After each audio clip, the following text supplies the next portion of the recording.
Que Deus possa continuar nos abençoando, falando conosco nessa manhã. Eu gostaria que você já abrisse as Bíblias. Nós vamos ler o texto que se encontra em 2 Crônicas, capítulo 7. Vamos ver 2 versículos. 2 Crônicas 7, vamos ler o 15 e também o 16.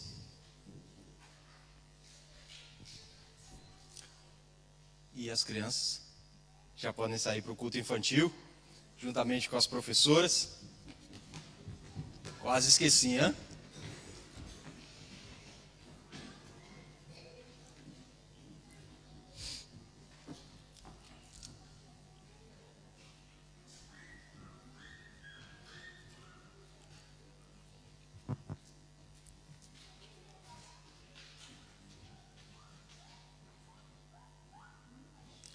Amém.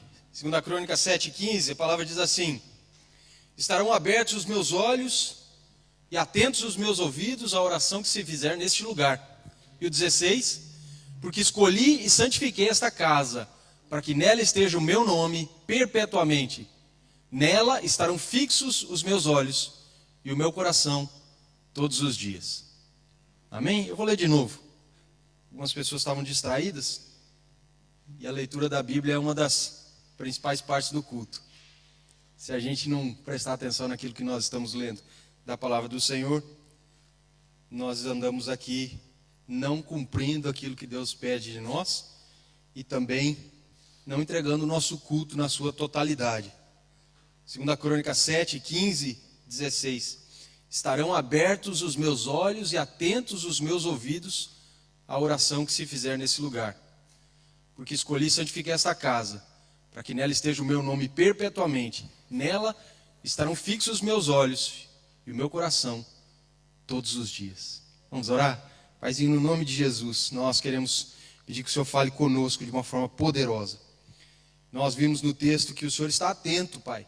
Por isso eu peço também atenção de cada um de nós. O Senhor tem os olhos fixos aqui no nosso meio, portanto eu peço também que os nossos olhos fiquem fixos no Senhor. Os teus ouvidos estão abertos, Pai, e eu peço que os nossos também estejam. Que nós venhamos nesses próximos minutos, realmente fixar a nossa vida no Senhor e receber do teu Espírito o alimento que nós precisamos, não só para continuarmos crescendo saudáveis, mas para que venhamos ser transformados à imagem e à semelhança do Senhor. Amém. E graças a Deus. Eu gostaria de falar sobre a casa favorita de Deus.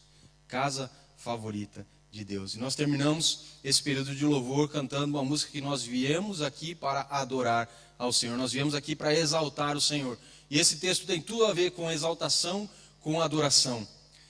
Davi, certa vez, estava falando com o seu amigo, seu conselheiro e também profeta Natã. E ele falou: olha, eu notei que eu estou morando muito bem. E Deus não tem uma morada permanente. Eu moro num palácio todo adornado, cheio de luxo e requinte. E o Senhor, Ele anda daqui para lá em uma arca. Às vezes em um tabernáculo, às vezes perdido na casa de algumas pessoas. E eu desejo fazer uma habitação para o Senhor. O meu coração sente essa necessidade de fazer um templo para que o Senhor possa habitar permanentemente no nosso meio. E Natã falou: olha, vai e faz conforme o teu coração. Mas naquela mesma noite Deus aparece para o profeta Natã e fala: vai lá e fala para Davi, eu aprecio a intenção dele, eu me alegro com o coração dele, com aquilo que ele quer fazer para mim, mas ele é um homem de guerra, ele derramou muito sangue, não vai ser ele que vai construir, vai ser o seu filho que vai ficar no trono no lugar dele. E nós vemos depois ele tendo Salomão, e depois que Salomão cresce, que ele fala para Salomão que Salomão iria ser rei no seu lugar. Ele fala: Salomão, você vai construir o templo que eu intentei fazer para Deus. E ele deu todas as instruções para Salomão. Ele inclusive mandou coletar os materiais. Ele inclusive ofertou do seu próprio bolso, do seu próprio tesouro. E ele também pediu para que o povo viesse a ofertar. E nós vemos que no 4º ano do reinado de Salomão, Salomão começa essa grande obra. Já tinha a planta, já tinha tudo especificado. O Senhor tinha dado detalhadamente para Davi. Davi somente repassou para o seu filho. E ele, no 4º ano, começa a construção do templo que nós conhecemos como o templo de Salomão, onde a glória do Senhor iria permanecer e onde o Senhor iria permanentemente morar no meio do seu povo Israel. Essa obra demorou 7 anos. E nós vemos Salomão, quando ele conclui a obra, ele faz um grande culto ao Senhor. E ele sacrifica muitos animais. E ele consagra os sacerdotes. E ele faz aquilo que se esperava que fosse feito, para que a glória do Senhor viesse sobre eles e pudesse se manifestar de uma forma poderosa e os abençoar. E nós vemos que Deus se alegrou tanto, e Deus aprovou aquilo que estava sendo feito, que fogo do céu desceu e consumiu o sacrifício. E que a glória do Senhor encheu todo o templo, a ponto de ela ser visível. A Shekinah do Senhor desceu, foi visível e não deixou, inclusive, os sacerdotes trabalharem. Nós vemos que o Senhor deseja, desde o Éden, estar no meio das pessoas. O Senhor deseja estar com as pessoas que Ele criou. E Ele todo dia, na viração do dia, no final da tarde, Ele vinha para estar com Adão. Ele vinha para estar com Eva, Ele vinha para passar tempo. E nós vemos que depois entrou o pecado e corrompeu tudo. Mas quando Ele escolhe Moisés, lá no deserto, Ele manda Moisés também fazer um tabernáculo, para que a glória dele pudesse estar lá, para que ele pudesse falar com Moisés face a face. E o povo ver que eles não estavam sozinhos, que eles tinham um Deus que comandava todas as coisas e que estava também lhes guiando, lhes orientando e abençoando. E nós vemos que esse tabernáculo depois, ele se transforma numa tenda, também chamado tabernáculo de Davi. Uma coisa mais simples, uma coisa mais simplificada, mas que também Davi acrescentou alguns elementos e a glória do Senhor foi vista naquele lugar. Era uma tenda que tinha a arca da aliança e que Davi colocou músicos para ter louvor dia e noite, louvando, adorando e exaltando ao Senhor. Mas nós vemos agora Salomão construindo uma das coisas mais importantes que existiam naquele tempo e que até hoje já existiram. Um templo suntuoso, que era composto basicamente por 3 partes: o átrio, o lugar santo e o lugar santíssimo, o santo dos santos, onde ficava a presença realmente do Senhor. E aí nós passamos a ir para frente na história, e nós vemos que cerca de 2000 anos atrás, nasceu uma criança que foi conhecida como o Emanuel, o Deus conosco, porque mais uma vez era Deus querendo estar no meio do seu povo.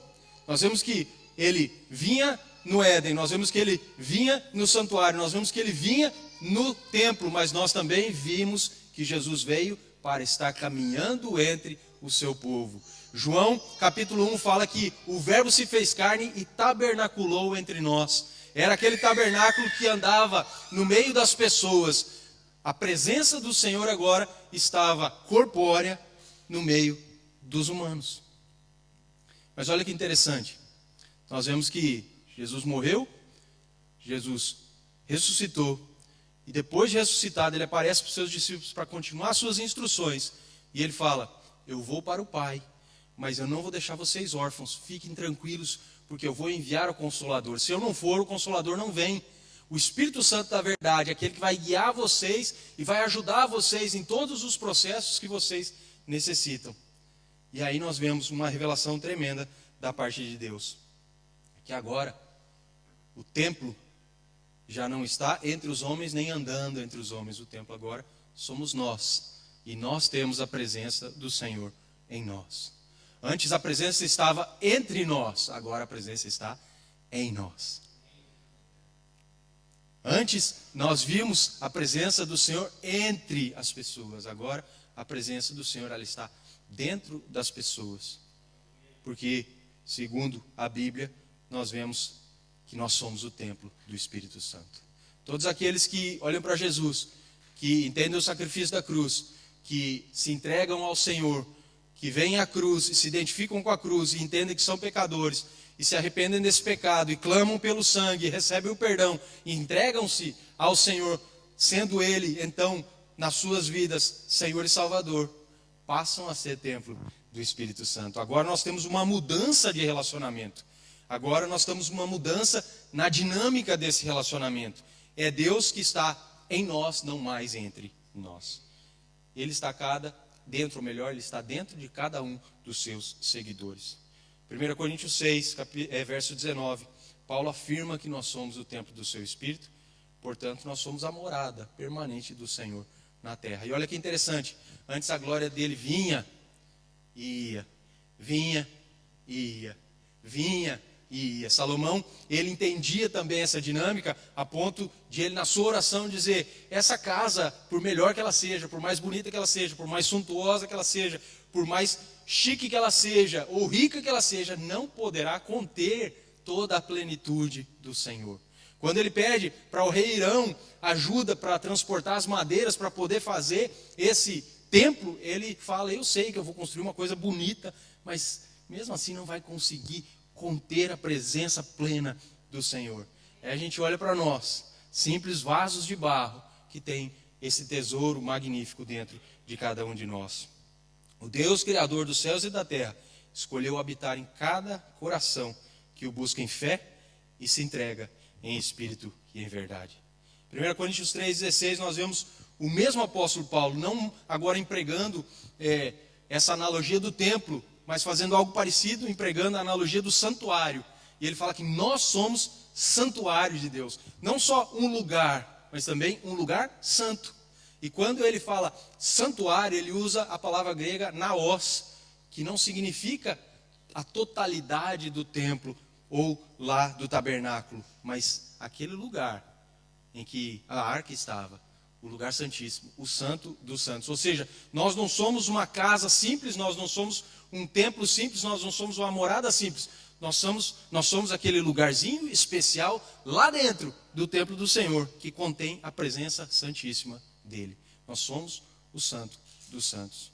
E a gente precisa pensar nisso, porque às vezes é bonito a gente vir para a casa do Senhor, e a gente cantar a plenos pulmões que nós viemos para adorar, que nós viemos para exaltar, e às vezes nós não vivemos de uma forma que a gente adore e exalte. As nossas palavras, elas traduzem, não é? Uma adoração que ela não existe no nosso interior, muitas vezes. Elas traduzem uma exaltação que às vezes não existe lá dentro, porque ela é e deve ser em espírito e em verdade. E muitas vezes nós estamos fazendo na carnalidade, que não é em espírito, e nós estamos fazendo de uma forma falsa e mentirosa, que também não é em verdade. Hoje nós temos que entender que nós não precisamos de um lugar específico. Nós não precisamos de um representante. Por quê? Porque antes o povo tinha que ir lá no templo. Antes o povo precisava do sacerdote para fazer essa ligação entre Deus e eles. E eles tinham que muitas vezes, dependendo daquilo que eles queriam fazer, esperar uma vez no ano para que o sumo sacerdote entrasse lá no lugar santíssimo e pudesse fazer aquilo que precisava ser feito para que os seus pecados pudessem ser expiados. Hoje, por causa da morte de Cristo na cruz, eu e você, a hora que nós quisermos e bem entendermos, temos livre acesso a Deus. Ele mora dentro de nós, nós somos o seu templo, o seu santuário, o seu lugar santo. E nós temos esse relacionamento estreito com Ele, porque o Espírito habita em nós, permanentemente, dentro de cada um que fez a sua escolha pelo Senhor. Deus afirmou a Salomão, como nós lemos no texto, que Ele escolheu e santificou aquela casa, para que nela estivesse o seu nome para sempre. Olha só que coisa interessante, a Bíblia diz que não fomos nós que escolhemos a Cristo, foi Ele que escolheu a nós, não é? E Ele nos santifica, nos equipa para que a gente vá e dê fruto.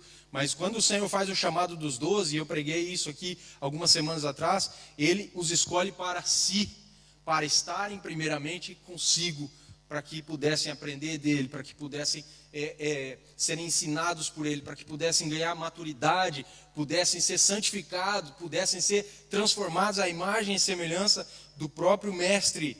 Por isso nós temos que entender que nós temos um nome a zelar. Nós carregamos o nome daquele que nos chamou e nos santificou. Então, se o nosso testemunho ele não é bom, nós estamos envergonhando o nome daquele que nos chamou, daquele que nos escolheu, daquele que tem investido em nós para nos melhorar, nos aperfeiçoar, nos santificar. Os irmãos conhecem o texto que diz que os que acreditavam em Cristo saíram fazendo a obra. E por acreditar em Cristo, e por terem coragem, e por irem dando o seu testemunho, e as pessoas verem transformação, eles associaram aquelas pessoas a Jesus, e eles começaram a chamar essas pessoas de cristãos. Cristãos significam pequenos cristos. Se eu e você, através do nosso testemunho, nós estamos envergonhando a Cristo, nós não podemos ser chamados de pequenos cristos. Nós temos que ser chamados de inimigos da cruz de Cristo. Agora, se o meu testemunho, se o seu testemunho é realmente um testemunho válido, que levam as pessoas a olhar para o Senhor, nós com orgulho podemos ser chamados de cristãos, porque permanecemos na presença dele, fazemos parte da família do Pai. O Senhor garantiu que os olhos dele estariam fixos naquela casa, e também o seu coração estaria naquela casa o tempo todo. Será que a gente vive a nossa vida diária como cristãos, cientes de que os olhos do Senhor estão constantemente fixados em nós? Será que nós vivemos a nossa vida diária como cristãos com o entendimento de que o coração dele está conosco o tempo todo? Ele escolheu aquele lugar que Salomão construiu para que fosse um lugar de atenção, um lugar de cuidado, um lugar de compaixão, um lugar de relacionamento. Será que o Senhor nos salvou e nos quer perto dele, nos fazendo vasos novos todos os dias? Será que ele nos quer com outro propósito? Eu tenho certeza que não. Ele nos quer com o mesmo propósito, para que a gente possa ter a sua atenção, para que a gente possa desfrutar do seu cuidado, para que a gente possa viver a sua misericórdia e a sua compaixão, para que a gente possa receber o seu perdão, para que a gente possa ter um relacionamento estreito com ele. O Emanuel é o Deus conosco, amém? É o Deus que vive em nós, é o Deus que está em nós, não somente entre nós, não somente no meio de nós, mas dentro de cada um de nós.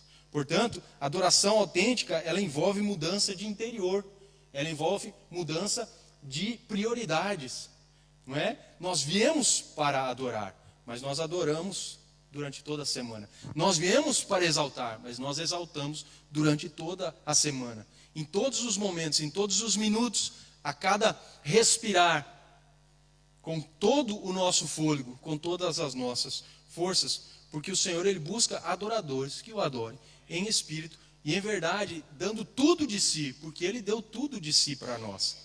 O Senhor, ele abriu mão do seu filho, que rasgou o céu, desceu e veio viver a nossa vida, morrer a nossa morte, para que a gente possa também um dia viver com ele no céu. E desfrutarmos aqui já da eternidade, tendo vida e vida em abundância. Portanto, como templos do Senhor, nós devemos deixar ele trabalhar em nós.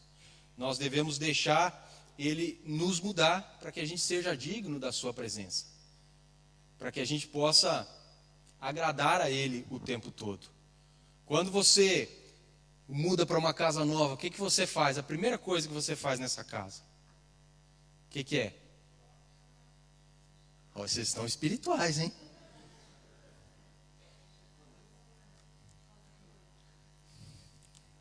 Orar. Não era a resposta que eu ia dar, mas essa é boa. Talvez melhor que a minha.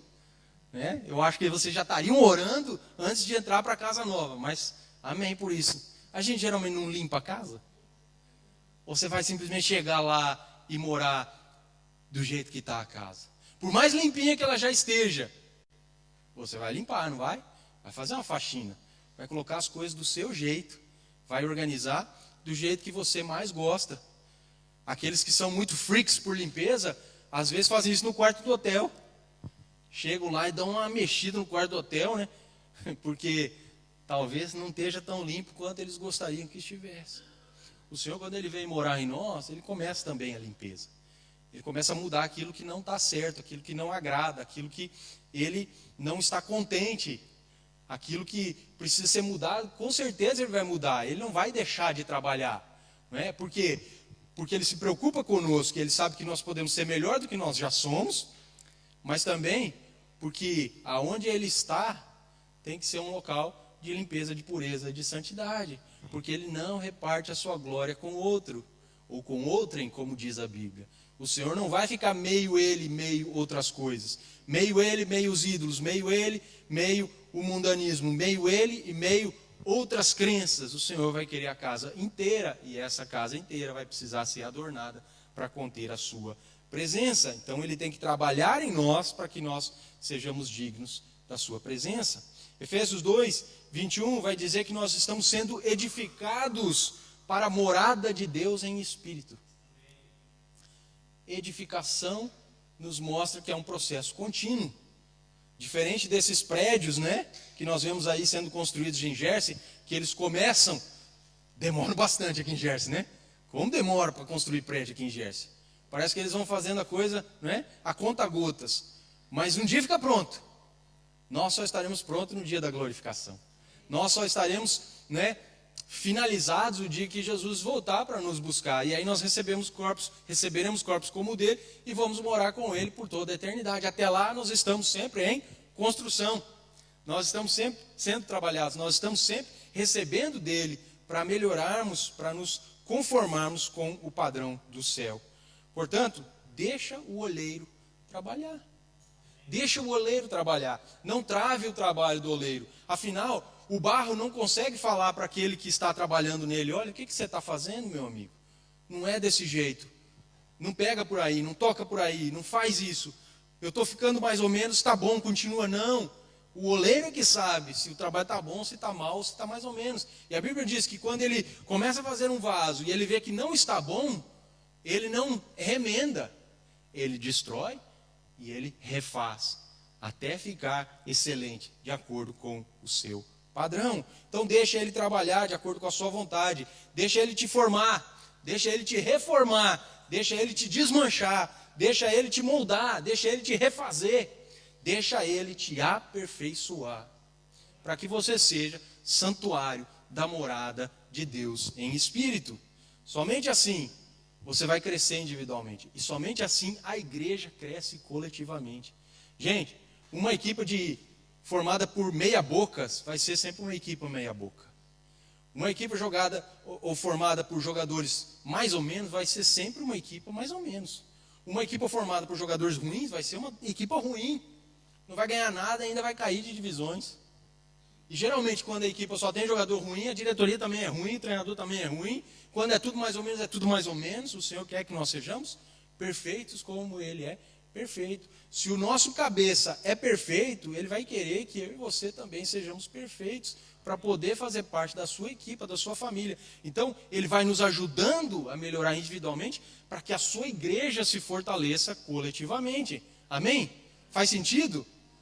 Porque aí nós seremos pessoas que juntos vamos impactar, pessoas que sozinhos também impactarão, pessoas que testemunharão individualmente e coletivamente de uma forma que vai agradar o Senhor e vai despertar o interesse das pessoas. Aconteceu isso na igreja primitiva. A Bíblia diz que todos os dias eles estavam fazendo o trabalho que lhes competia, e a igreja caiu na graça da sociedade, daquela comunidade, daqueles que eram de fora, mas que viam neles algo diferente e que talvez poderia, de alguma forma, ser copiado.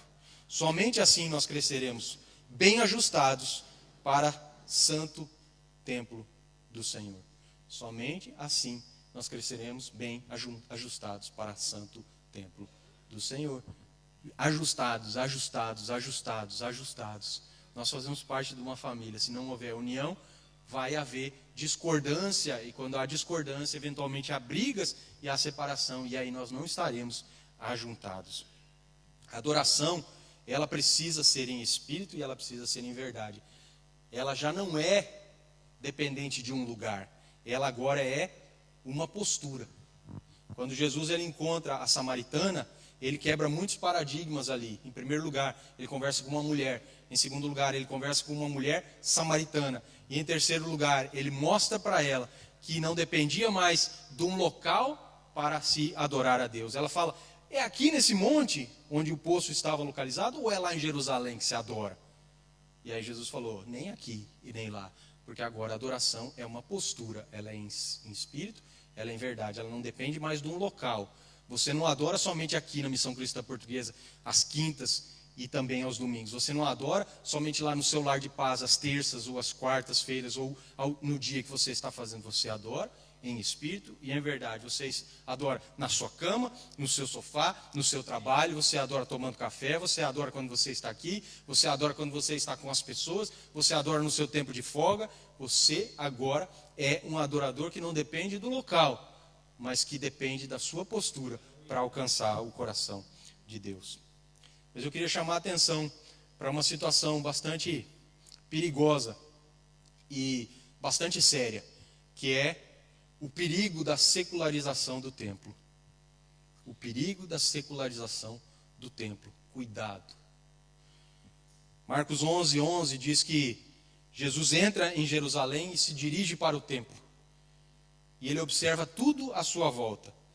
Mas como era tarde, ele vai para Betânia com os seus 12 apóstolos. Ele vai para Betânia, possivelmente na casa de Lázaro, Marta e Maria. Betânia era próxima a Jerusalém. Aí a Bíblia fala, um pouquinho mais adiante, também em Marcos 11, no capítulo 15, no verso, melhor dizendo, 15 e 17, e também esse texto está lá em Lucas 19. Nós vamos ver que no outro dia, Jesus volta para Jerusalém e ele vai para o templo. Olha a sequência das situações. Ele entra em Jerusalém e se dirige para o templo, mas estava muito tarde. O que ele faz? Vai na casa dos seus amigos, dorme. Na manhã seguinte, cedinho, ele volta para Jerusalém e ele entra no templo. E aí a Bíblia nos conta que ele não se alegra com aquilo que ele vê. Ele vê cambistas no templo. Ele vê pessoas fazendo negociatas, pessoas fazendo negócios. Ele vê vendedores no templo. Ele vê mesas, ele vê bagunça. Eles veem as pessoas tratando um local santo como se fosse um local profano. Ele vê as pessoas desvirtuando aquilo que deveria ser um local de adoração, transformando aquilo, segundo as palavras de Jesus, em um covil de ladrões. Olha o texto. Foram para Jerusalém, entrando ele no templo, passou a expulsar os que ali vendiam e compravam. Derribou as mesas dos cambistas e as cadeiras dos que vendiam pombas. 16.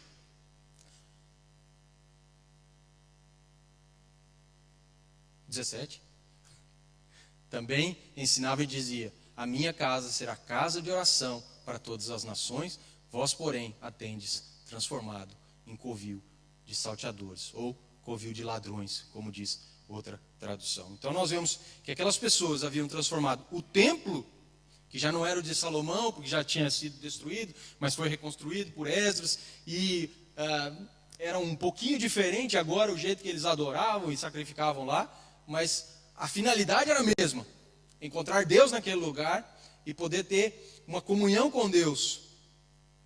Mas eles tinham transformado aquele lugar num local de negociata, num balcão de negócios. E nós vemos muitas igrejas hoje, infelizmente, fazendo a mesma coisa. O problema é que as igrejas fazem porque as pessoas que compõem as igrejas, elas também fazem. Porque nada acontece na coletividade se primeiro não começar na individualidade. E Jesus, ele chega e ele fica mesmo irritado. A Bíblia diz que ele faz um chicote e ele começa a estralar talvez as costas das pessoas, derrubando as mesas e pregando em alto e bom som que eles haviam desvirtuado o propósito da adoração, transformando num covil de ladrões. Se Deus, ele... Lembra no início do que nós lemos o texto? Os olhos do Senhor estavam naquele lugar. Se hoje nós somos o templo, os olhos dele estão sobre nós. Lembra no início que nós lemos? O coração dele estava para sempre ali, naquele lugar. Se nós somos hoje o templo, o coração dele está em nós, conosco. Se Deus fizesse uma sondagem aí do nosso coração, da nossa vida, o que será que ele encontraria? Ele encontraria um local de adoração ou um covil de ladrões? Se Deus olhasse para dentro de cada um de nós, ele está olhando. Você sabe que ele está olhando. Nesse mesmo momento, nesse próprio momento. Nesse momento, como diz o outro. Ele está olhando. O que ele encontraria? Um local de adoração? Um templo, um santuário, um santo dos santos ou um covil de ladrões? Será que ele encontraria espiritualidade ou religiosidade? Será que ele encontraria valores do céu ou valores mundanos? Será que ele encontraria uma adoração em espírito e em verdade? Ou algo para cumprir tabela e para simplesmente cumprir um ritual? Se ele olhasse para nós, e ele está olhando, será que nós nos pareceríamos como um templo dedicado ao Senhor? Ou como um local de comércio, um covil de ladrões? Apocalipse diz que ele tem os olhos como chama de fogo. E o Romanos diz que ele retribuirá conforme as obras de cada um. Mateus 21 nos ensina que o templo não pode estar sujo, muito menos corrompido por interesses escusos ou por motivações mundanas e egoístas. Os discípulos, quando viram isso, lembraram de um texto do Antigo Testamento que diz que o zelo pela tua casa me consome. João 2,17. E nós vemos que o zelo pela casa do Senhor consumiu Jesus de tal maneira que o fez agir de forma drástica e vigorosa. O Espírito tem ciúme de nós. Certamente Ele deseja nos limpar, nos purificar, para que a gente possa ser santuário do Senhor. Então Ele vai agir da forma que for, para que a gente possa ser santuário dEle. Às vezes nós olhamos a Bíblia e nós achamos as palavras pesadas. Há 2 anos, talvez, eu preguei a respeito das 7 igrejas do Apocalipse. E nós vemos que o próprio Jesus, Ele visita certas igrejas e Ele dá alguns conselhos e às vezes algumas advertências. E se essa igreja e essas pessoas não se consertam, o próprio Senhor, Ele acaba destruindo essa organização, essa comunidade e às vezes até denominações. E nós vemos até aqui mesmo em Jersey, muitas igrejas fechando as portas, porque talvez não estão dando ouvidos às advertências do Senhor. Estão fugindo da palavra, estão transformando um local de adoração em um local de covil de ladrões. Mas aqui nós não estamos falando de forma coletiva simplesmente, estamos falando de forma individual. Às vezes a gente até vem para a igreja, às vezes a gente até tem cara e capa de crente, mas muitas vezes nós por dentro somos sepulcros caiados, por fora bonitinhos e por dentro, mal cheirosos e apodrecidos. O zelo pela sua casa me consome. Foi por isso que Jesus foi lá e fez o que fez. E eu acredito que através dessa palavra nessa manhã, Ele esteja fazendo da mesma forma. Visualiza aí Jesus, pegando um chicote na mão, derrubando todas as mesas, todos os locais aí de uma adoração que não é para Ele dentro do seu coração. Derrubando aí todos os seus interesses que são mundanos e não são espirituais. O que aconteceu nessa situação? O templo perdeu o seu propósito. O culto já não era mais para Deus. Deus havia ficado em segundo plano. Ele havia sido substituído pelo quê? Pelo dinheiro. Ele havia sido substituído pela ganância das pessoas. Mamon havia tomado o lugar de Deus. No próprio templo, negócios que não agradavam ao Senhor estavam sendo feitos ao invés da adoração que Ele esperava. Cuidado! Ouça a advertência de Jesus. Ninguém pode servir a 2 senhores. Pois ou odiará um, e se dedicará a outro, ou vai desprezar um para se dedicar ao outro. Vocês não podem servir a 2 senhores, especificamente nesse caso, a Deus ou ao dinheiro. Nós vivemos numa ilha que não é a nossa pátria. Cada um veio de um local diferente do mundo para estar aqui, principalmente para trabalhar. Não vamos tampar o sol com a peneira. Você viria para Jersey se não fosse por causa do trabalho?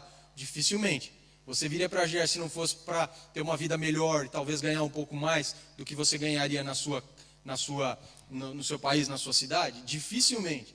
Então nós sabemos daquilo que nós estamos aqui fazendo e nós precisamos ter cuidado. Ou a gente serve a Deus ou a gente serve ao dinheiro. Será que nós estamos sendo um templo de adoração, um templo de exaltação? Ou será que nós estamos nos transformando em um covil de ladrões por causa da nossa ganância e por causa do nosso amor a esse mundo? 1 Coríntios 3, 16, 17 diz assim: vocês não sabem que são santuários de Deus e que o Espírito de Deus habita em vocês? Se alguém destruir o santuário de Deus, Deus o destruirá, pois o santuário de Deus são vocês. Que são vocês é sagrado.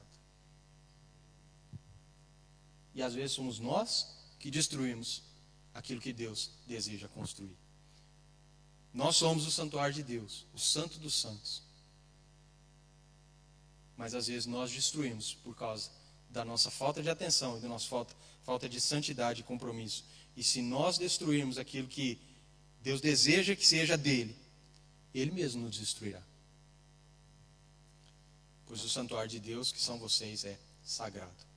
Se a gente for olhar para a Bíblia, lá no Novo Testamento, a gente vai ver que por volta do ano 60, ou 70, esse templo, que agora era o templo de Herodes, porque depois de várias reconstruções ainda permanecia de pé, foi totalmente destruído. Os romanos invadiram, tocaram terror lá em Jerusalém e acabaram destruindo o templo. Se você for para Jerusalém hoje, você não vai ver, você vai ver só as ruínas e nem é mais pertencente, digamos assim, aos judeus. Por quê? porque a nação rejeitou Jesus, foi se afastando cada vez mais de Deus, vivendo uma religiosidade que buscava mais a aceitação dos homens do que agradar a Deus, e Deus acabou permitindo que aquele povo fosse realmente atacado e o próprio templo fosse destruído. A casa de Salomão, ela tinha um objetivo. Qual era o objetivo? Ser excelente, ser magnífica, ser realmente perfeita, ser aquelas coisas que você olha e você até tem inveja. Nós não podemos pensar diferente. Nosso corpo, ele deve ser santo, ele deve ser separado, ele deve ser dedicado a Deus. Ele deve ser o lugar santíssimo. Ele não foi feito para impureza, mas ele foi feito para Deus. Jesus deseja eliminar da nossa vida todo tipo de atividade e de conduta que não é apropriada. Lembra? Não é um lugar, é uma atitude. Então, a nossa atitude, ela é demonstrada por condutas, por hábitos, por ações. Tudo aquilo que não é apropriado, o Senhor deseja eliminar. Tudo aquilo que não é digno do santuário, de maneira nenhuma pode ser digno do nosso corpo. Mas preste atenção. Na verdade, não somos nós que temos o Espírito. É o Espírito que deve nos ter. Se nós olharmos lá para Ezequiel, Deus dá uma ordem e fala, olha, entra no rio. E Ezequiel entra, bate lá no tornozelo, Deus fala, é mais fundo. E ele entra um pouco mais e bate a água lá nos joelhos. E Deus fala, é mais fundo. E aí ele entra, a água dá nos lombos. E Deus fala, é mais fundo. E aí ele entra completamente submerso nas águas, ao ponto de ele perder o controle, não dar mais pé. E agora Deus fala, é aí mesmo que eu quero você. Quanto mais do rio nós tivermos, mais o rio vai nos ter. Quanto mais do Espírito nós tivermos, mais o Espírito vai nos ter. Quanto mais entrelaçados com o Senhor, mais entrelaçados com o Senhor nós estaremos. Não é o quanto você tem do Espírito, mas é o quanto o Espírito vai ter de você. Lembra que nós já falamos sobre isso? Nunca nós podemos esquecer que Deus, ele é soberano e ele tem o controle de todas as coisas, mas ao mesmo tempo nós temos as nossas responsabilidades. E é um jogo conjunto. Então a gente busca o Senhor, ele vai se deixando encontrar. A gente se aprofunda no relacionamento, o Senhor vai nos enchendo. Nós vamos aprendendo mais, o Senhor vai nos capacitando mais. Nós vamos buscando mais, ele vai se deixando encontrar mais. Nós vamos batendo, ele vai abrindo. Nós vamos procurando, ele vai nos permitindo termos encontros especiais com ele. Nós vamos, com todas as nossas forças, adorando e exaltando. O Senhor vai se deixando achar por cada um de nós e vai nos enchendo cada vez mais. Se nós andarmos no Espírito, jamais nós vamos satisfazer os desejos da carne. Portanto, não resista ao Espírito. Não entristeça o Espírito, não apague o Espírito. A obra dele é necessária na nossa vida. Sem ele não tem arrependimento, porque é ele que convence do pecado, da justiça e do juízo. Sem ele não existe novo nascimento, porque nós precisamos nascer da água e do Espírito. Sem ele não tem santificação, porque ele é o Espírito Santo, e sem a ajuda dele, nós caminhamos aqui nesse mundo de forma pecadora. E nós nunca chegaremos à excelência que o Senhor espera de nós. Portanto, deixa ele te guiar, deixa ele te ensinar, deixa ele te liderar. Salmo 51:17, os sacrifícios que agradam a Deus são um espírito quebrantado, um coração quebrantado e contrito, Deus não despreza. Portanto, não é um lugar, é uma atitude. Com um coração quebrantado e com um espírito contrito, você vai encontrar Deus e ele não vai te desprezar e ele vai te encher. Esse é o santuário verdadeiramente dedicado ao Senhor. E ali certamente ele manifestará a sua glória. Eu gostaria de terminar essa palavra contando uma história de um menininho que estava num culto de avivamento. Tinha um evangelista pregando e o menininho estava ali atento, ouvindo o que aquele evangelista estava ensinando, pregando, compartilhando. E no final da pregação o evangelista falou que a pessoa precisava abrir o seu coração para receber Jesus. E aí a vida dessa pessoa seria transformada. E o menino ficou pensativo. Acabou a reunião, ele esperou todo mundo, falar com o evangelista, até chegar a sua vez, e ele chega no evangelista, o evangelista se abaixa para conversar com ele, e fala assim, o que foi, meu filho? Ele fala assim, eu entendi tudo o que o senhor falou, que nós devemos convidar Jesus para morar no nosso coração. Daí o evangelista falou assim, e você fez isso? Ele falou, eu fiz, mas eu estou preocupado. Ele falou, por quê? Ele falou assim, porque eu sou tão pequenininho, e Jesus é tão grandão. Se Jesus entrar no meu coração, ele não vai caber, ele vai transbordar. Aí o evangelista falou assim: eis a questão. Eis a questão. É isso mesmo. A gente vê que no dia que foi dedicado o templo de Salomão, a glória do Senhor veio, e ela veio de uma forma tão forte, tão poderosa, que ela se espalhou e ela invadiu todo o templo, ela encheu aquele lugar, a ponto de os sacerdotes não conseguirem trabalhar. E hoje, quando a gente convida Jesus para entrar no nosso coração, nós não conseguimos conter ele. Ele se espalha de nós para outros, mas não para que a gente fique somente contemplando, mas para que a gente, ao contrário dos sacerdotes, possa trabalhar para que a honra seja do Senhor, para que a glória seja do Senhor e para que mais pessoas possam ouvir falar dele e possam também ser alcançadas. Nós somos esses vasos de barro que tem dentro de si um tesouro maravilhoso. Qual que é esse tesouro? A presença do Senhor. Nem os céus podem conter o Senhor. Por isso, ele vai nos encher de tal maneira que, além de nos saciar e nos completar, nós vamos transbordar para os outros. Hoje, essa glória está em nós. E não só para nós podermos exaltar, não só para nós podermos adorar, não só para nós nos reunirmos aqui e podermos contemplar, não só para a gente entender o sagrado, para a gente se afastar do profano, não só para a gente deixar o Senhor trabalhar em nós, não só para intimidade, mas também para serviço. É através de cada um de nós que ele age, é através de cada um de nós que ele se manifesta nesse mundo que é corrompido e é pecaminoso. Portanto, fica o convite para cada um de nós. Da mesma forma que aquele menino fez, abra o coração. Convide o Senhor para entrar no seu coração. Convide o Espírito Santo para encher a sua vida. Mas não se preocupe. Deixa ele transbordar.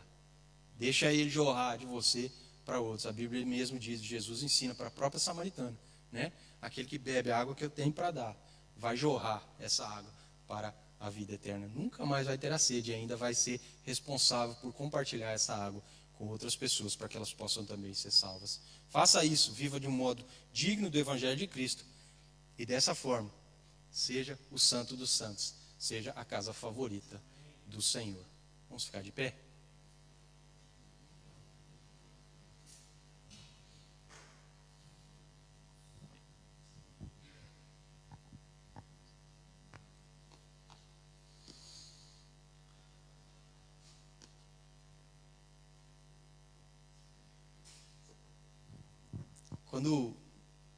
Geralmente quando a gente termina uma ministração, é o tempo da gente fazer uma análise, né, do que foi falado, daquilo que nós entendemos, não entendemos, daquilo que compreendemos, daquilo que absorvemos, daquilo que precisa mudar, daquilo que já está bom, daquilo que não está bom. E eu penso que especialmente hoje nós precisamos fazer uma análise bem sincera. Imagina você sendo esse santo dos santos, esse santuário, esse templo.